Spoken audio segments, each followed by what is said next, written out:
I was having an oppressively normal morning at the dawn of 2007, flicking through the banality of quotidian email traffic when I idly clicked on a message from a friend headed, "Seen this?"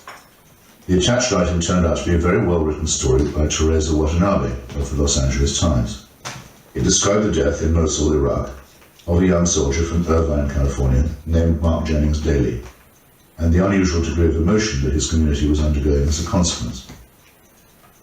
The emotion derived from a very moving statement that the boy had left behind, stating his reasons for having become a volunteer and bravely facing the prospect that his words might have to be read posthumously. In a way, the story was almost too perfect. This handsome lad had been born on the 4th of July, was a registered Democrat and self-described agnostic, a UCLA honors graduate, and during his college days had had fairly decided reservations about the war in Iraq. I read on, and actually printed the story out, and was turning a page when I saw the following. Somewhere along the way, he changed his mind. His family says there was no epiphany. Writings by author and columnist Christopher Hitchens on the moral case for war deeply influenced him. I don't exaggerate by much when I say that I froze. I certainly felt a very deep pang of cold dismay. I had just returned from a visit to Iraq with my own son, who was then 23, as was young Mr. Daly, and had found myself in a deeply pessimistic frame of mind about the war. Was it possible that I'd help persuade someone I'd never met to place himself in the path of an IED? Over-dramatizing myself a bit in the angst of the moment, I found I was thinking of William Butler Yeats, who was chilled to discover that the Irish rebels in 1916 had gone to their deaths, quoting his play, Kathleen Nahula. He tried to cope with the disturbing idea in his poem, Man and the Echo. Did that play of mine send out certain men the English shot? Could my spoken words have checked that whereby a house lay wrecked? Abruptly dismissing any comparison between myself and one of the greatest poets of the 20th century, I feverishly clicked on all the links from the article and found myself on Lieutenant Daly's MySpace site, where his statement, "Why I Joined," was posted. The site also immediately kicked into a skirling Irish noise of revolutionary Irish pugnacity, a song from the Dropkick Murphys album, Warrior's Code. And there at the top of the page was a link to a passage from one of my articles, in which I poured scorn on those who were neutral about the battle for Iraq. I don't remember ever feeling, in every allowable sense of the word, quite so hollow. I writhed around in my chair for a bit and decided that I ought to call Ms. Watanabe, who could not have been nicer. She anticipated the question I was too tongue-tied to ask. Would the Daly family, those whose house lay wrecked, be contactable? They'd actually like to hear from you. She kindly gave me the email address and her number. I don't intend to make a parade of my own feelings here, but I expect you will believe me when I tell you that I emailed first. For one thing, I didn't want to choose a bad time to ring. For another, and as I wrote to his parents, I was quite prepared for them to resent me. So let me introduce you to one of the most generous and decent families in the United States, and allow me to tell you something of their experience. In the midst of their own grief to begin with, they took the trouble to try and make me feel better. I wasn't to worry about any guilt or responsibility. Their son had signed up with his eyes wide open and had assured us that if he knew the possible outcome might be this, he would still go, rather than have the option of living to age 50 and never having served his country. Trust us when we tell you that he was quite convincing and persuasive on this point, so that by the end of the conversation we were practically packing his bags and waving him off. This made me relax fractionally, but then they went on to write. Prior to his deployment, he told us he was going to try to contact you from Iraq. He had the idea of being a correspondent from the front lines through you, and wanted to get your opinion about his journalistic potential. He told us that he had tried to contact you from either Iraq or Kuwait. He thought maybe his email had not reached you. That was a gash in my heart, all right. I think of all the junk mail I read every day and then reflect that his precious one never got to me. Lieutenant Daly crossed from Kuwait to Iraq in November 2006, where he would be deployed with the C or Comanche Company of the 2nd Battalion of the 7th Cavalry Regiment, rather unpromisingly General Custer's old outfit, in Mosul. On the following 15th of January, he was on patrol and noticed that the Humvee in front of him was not properly up-armored against IEDs. He insisted on changing places and taking a lead position in his own Humvee, and was shortly afterwards hit by an enormous buried mine that packed a charge of some 1,500 pounds of high explosive. Yes, that's right. He and the 3 other American soldiers and Iraqi interpreter who perished with him went to war with the army we had, as Donald Rumsfeld so carefully put it. It's some consolation to John and Linda Daly and to Mark's brother and 2 sisters and to his widow, who had been married to him for just 18 months, to know that he couldn't have felt anything. Yet, what and how should we feel? People are not on their oath when speaking of the dead, but I have now talked to a good number of those who knew Mark Daly or were related to him, and it's clear that the country lost an exceptional young citizen, whom I should always wish I had had the chance to meet. He seems to have passed every test of young manhood and to have been admired and loved and respected by old and young, male and female, family and friends. He could have had any career path he liked and had won a George G. Marshall Award that led to an offer to teach at West Point. Why are we robbed of his contribution? As we got to know one another better, I sent the Daly family a moving statement made by the mother of Michael Kelly, my good friend and the editor-at-large of the Atlantic Monthly, who was killed near the Baghdad airport while embedded during the invasion of 2003. Margaret Kelly was highly stoic about her son's death, but I now think I committed an error of taste in showing this to the Dalys, who very gently responded that Michael had lived long enough to write books, have a career, become a father, and in general make his mark, while their son didn't live long enough to enjoy any of these opportunities. If you have tears, prepare to shed them now. In his brilliant book, What is History, Professor E.H. Carr asked about ultimate causation. Take the case of a man who drinks a bit too much, gets behind the wheel of a car with defective brakes, drives it round a blind corner, and hits another man who's crossing the road to buy cigarettes. Who is the one responsible? The man who had one drink too many? The lax inspector of brakes? The local authorities who didn't straighten out a dangerous bend? Or the smoker who chose to dash across the road to satisfy his bad habit? So, was Mark Daly killed by the Ba'athist and Bin Ladenist riffraff who placed bombs where they will do the most harm? Or by the Rumsfeld Doctrine, which sent American soldiers to Iraq in insufficient numbers and with inadequate equipment? Or by the Bush administration, which thought Iraq would be easily pacified? Or by the previous Bush administration, which left Saddam Hussein in power in 1991 and fatally postponed the time of reckoning? These grand overarching questions cannot obscure, at least for me, the plain fact that Mark Daly felt himself to be morally committed. I discovered this in his life story and in his surviving writings.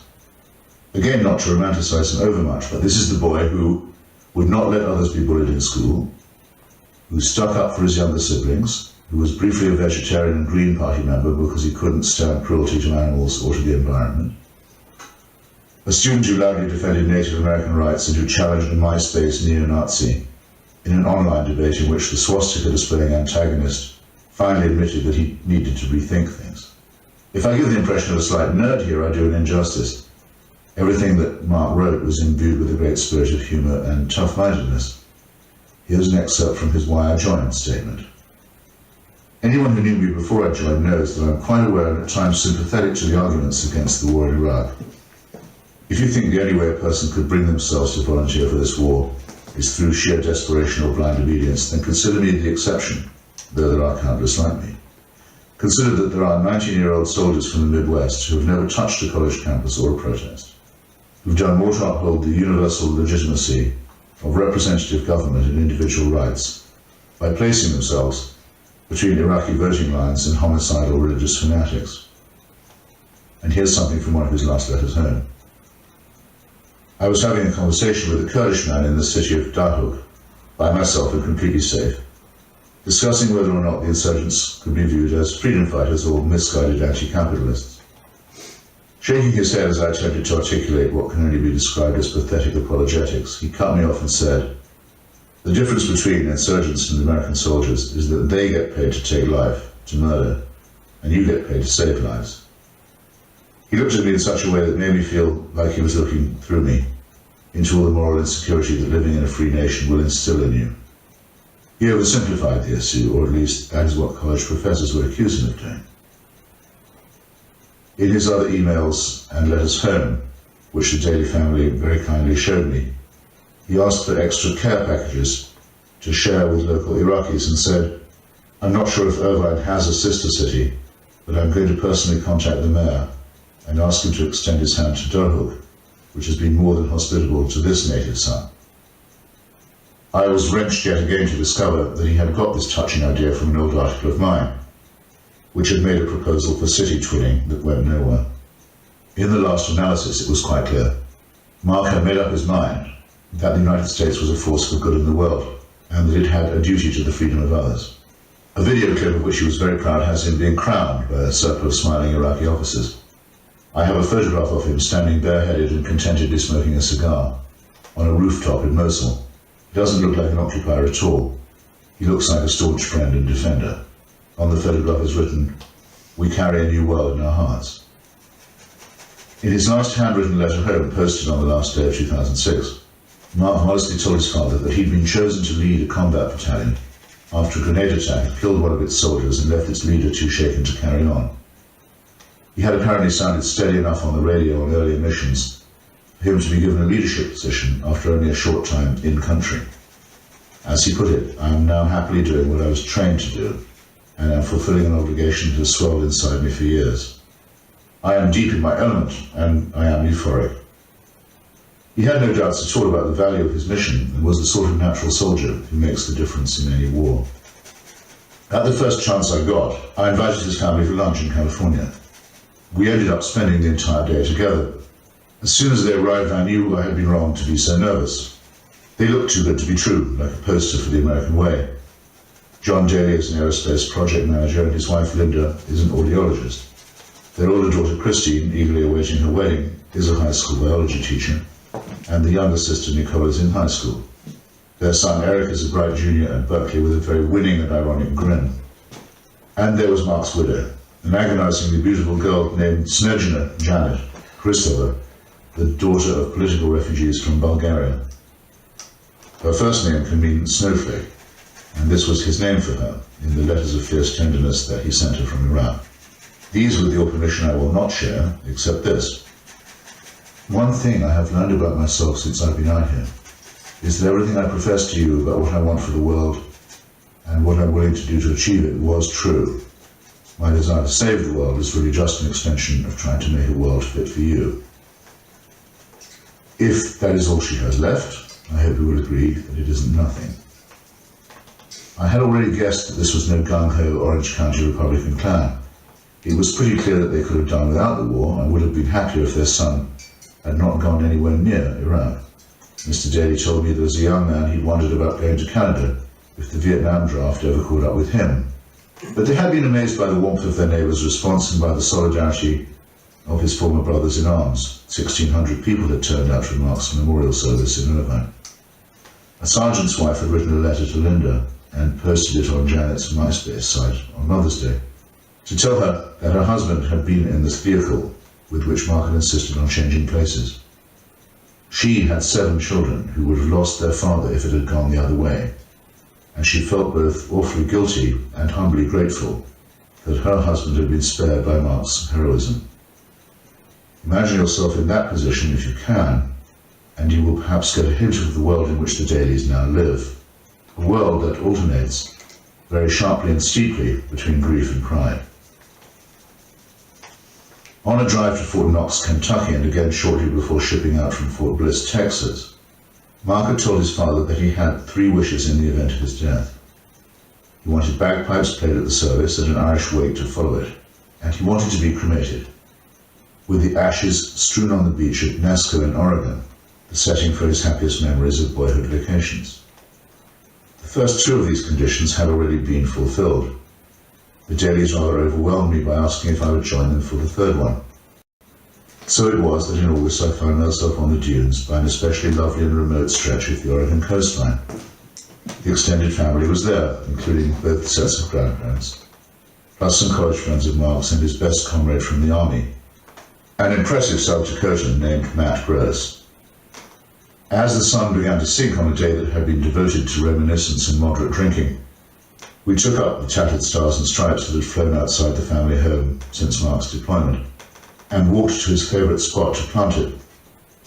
Everyone was supposed to say something, but when John Daly took the first scoop from the urn and spread the ashes on the breeze, there was something so unutterably final in the gesture that tears seemed as natural as breathing, and I wasn't at all sure that I could go through with it. My idea had been to quote from the last scene of Macbeth, which is the only passage I know that can hope to rise to such an occasion. The tyrant and usurper has been killed, but Ross has to tell old Seward that his boy has perished in the struggle. Your son, my lord, has paid a soldier's debt. He only lived but till he was a man, which no sooner had his prowess confirmed in the unshrinking station where he fought, but like a man he died. This being Shakespeare, the truly emotional and understated moment follows a beat or two later, when Ross adds, "Your cause of sorrow must not be measured by his worth, for then it hath no end." I became a trifle choked up after that, but everybody else also managed to speak, often reading poems of their own composition. And as the day ebbed in a blaze of glory over the ocean, I thought, well, here we are to perform the last honours for a warrior and hero, and there are no hysterical ululations, no shrieks for revenge, no insults hurled at the enemy, no firing into the air or bogus hysterics. Instead, an honest, brave, modest family is doing its private best. I hope no fanatical fool could ever mistake this for weakness. It is instead a very particular kind of strength. If America can spontaneously produce young men like Mark, and occasions like this, it has a real homeland security instead of a bureaucratic one. But Mark Daly wasn't yet finished with sending me messages from beyond the grave. He took a bag of books with him to Iraq, which included Thomas Paine's The Crisis, War and Peace, Ayn Rand's Atlas Shrugged, so nobody's perfect, Stephen Hawking's A Brief History of Time, John McCain's Why Courage Matters, and George Orwell's Animal Farm in 1984. And a family friend of the Dalys, noticing my own book on Orwell on their shelf, had told them that his father, the Trotskyist militant Harry David Milton, had been the American who rushed to Orwell's side after he'd been shot in the throat by a fascist sniper. This seemed to verge on the eerie. Orwell thought that the Spanish Civil War was a just war, but he also came to understand that it was a dirty war, where a decent cause was hijacked by goons and thugs, and where betrayal and squalor negated the courage and sacrifice of those who fought on principle. As one who had argued strongly for the liberation of Iraq, perhaps more strongly than I knew in this particular case, I'd grown coarsened and sickened by the degeneration of the struggle and the sordid news of corruption and brutality. Mark Daly told his father how dismayed he was by the appalling scenes at Abu Ghraib, and by the paltry politicians who squabble for presidents while lifeblood is spilled by young people whose boots they're not fit to clean. It upsets and angers me more than I can safely say when I reread Mark's letters and poems and see that, as of course he would, he was magically able to locate the noble element in all this, and to take more comfort and inspiration from a few plain sentences uttered by a Kurdish man than from all the vapid speeches ever given. Orwell had a rather similar experience when encountering a young volunteer fighter in Barcelona, and realizing, with a mixture of sadness and shock, that for this boy, all the tired old slogans of liberty and justice were still authentic. He cursed his own cynicism and disillusionment when he wrote, "For the fly-blown words that make me spew still in his ears were holy, and he was born knowing what I had learned out of books and slowly." However, after a few more verses about the lying and cruelty and stupidity that accompany war, he was still able to do a kind of justice to the brave young man. But the thing I saw in your face, no power can disinherit, no bomb that ever burst, shatters the crystal spirit. May it be so then, and may death be not proud to have taken Mark Daly, whom I never knew, but whom you now know little, and, I hope, miss.